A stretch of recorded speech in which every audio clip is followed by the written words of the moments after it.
Hi and welcome to the Art of Learning. Today I want us to redirect our attention to what's happening across the world in the United States because it is relevant to us even here today. From funding cuts to deportation scares, there is a lot to unpack. And it's been going at an absolutely rapid pace, and that is why we need to address this right here, right now. So like, subscribe, follow, add whatever you need to do to make sure you're up to date with whatever is happening in the education sphere within this show, and let's get going. So almost a month ago, President Donald Trump announced that he'll be signing an executive order to practically shut down the Department of Education, the federal Department of Education that we're talking about. And recently itself, he signed an order asking the Secretary of Education to facilitate the closure of the department as much as she can. This created waves in many different news outlets, and rightfully so, because it is a scare after all. Many celebrated, and of course many were scared. But today I want to break all of that down exactly for you, so that you and I both understand exactly where we are today and what needs to be done further. I want to give you the correct information and help you decide as prospective students if the United States is a good option in 2025 for you now or not. So when I look at the press release, there are certain quotes that I will want to share that are very significant for us. Education is fundamentally a state responsibility, they say.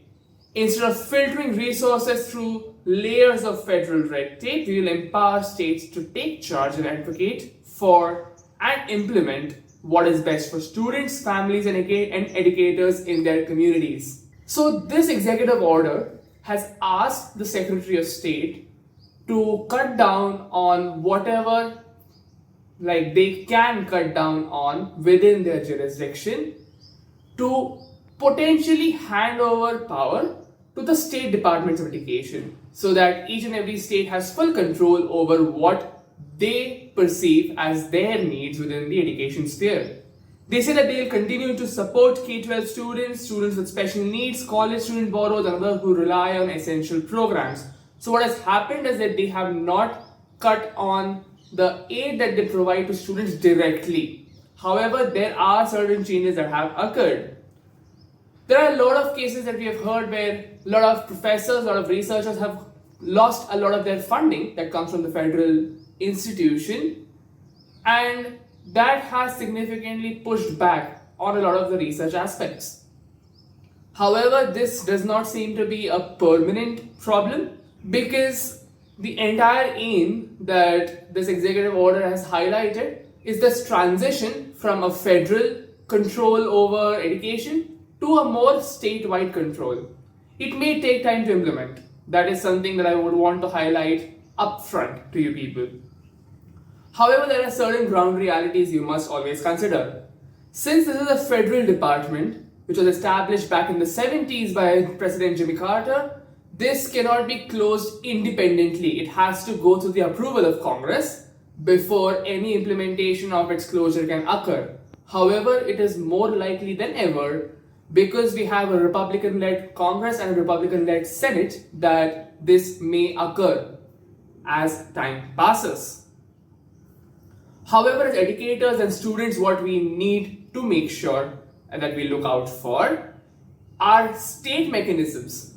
What happens when this power is taken up from the federal level to the state level? How are the states going to implement? What are the actions they're going to take? As prospective students, educators, parents, anyone who is connected within the education sphere, this is important for you to look at. This may mean that there might be a stark difference from what may be taught within a blue state as compared to a red state, for example. However, local voices now have the chance to be heard. This is an extremely important point to note, because if in the most ideal case, states take over whatever education decisions need to be taken, educators within those states, policymakers within those states now have a higher, more important role within this decision-making procedure. So all in all, is it really a devastating outcome? In the short term, sure, because things have happened really quick, really rapidly, without any backup. However, in the long term, if things go by plan, as a student, as an educator, things should settle down. Because then the entire dynamic will be state-wise. The entire control will be state-wise. There are a lot of unanswered questions, I won't deny.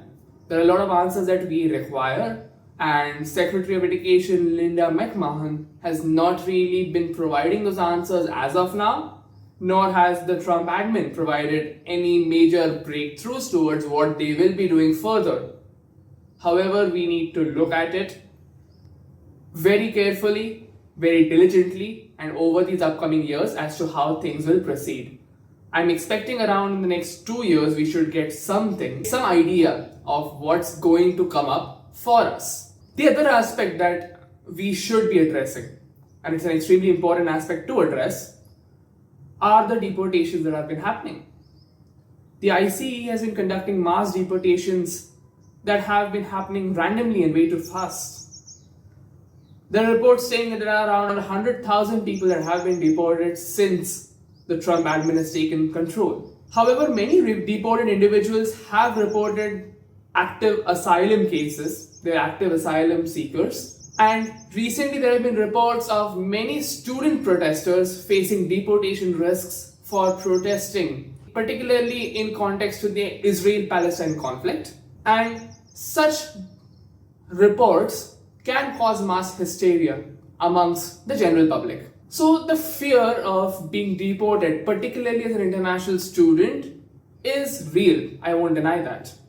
However, it is also within your power to control and to put a very strong stand on what's your right as a student in the United States. So what can you do as a student over there? Make sure, whatever state you're in, to read upon the state laws that you have as a student and the federal rights that you have as a student. Make sure you read on the state rights that you have as a student and the federal rights that you have as a student. Because you are protected by the law. Make sure you understand what it is. Make sure you carry a proof of residence or a proof of legitimacy as to why you're around. Of course, your passport, your visa is important. So carry a copy of that just in case you are maybe taken into questioning. Because when provided with correct proof, you can no longer be detained. Moreover, be in touch with the university. Be in touch with your professors. Understand what's happening at their end when it comes to funding, when it comes to changes in laws.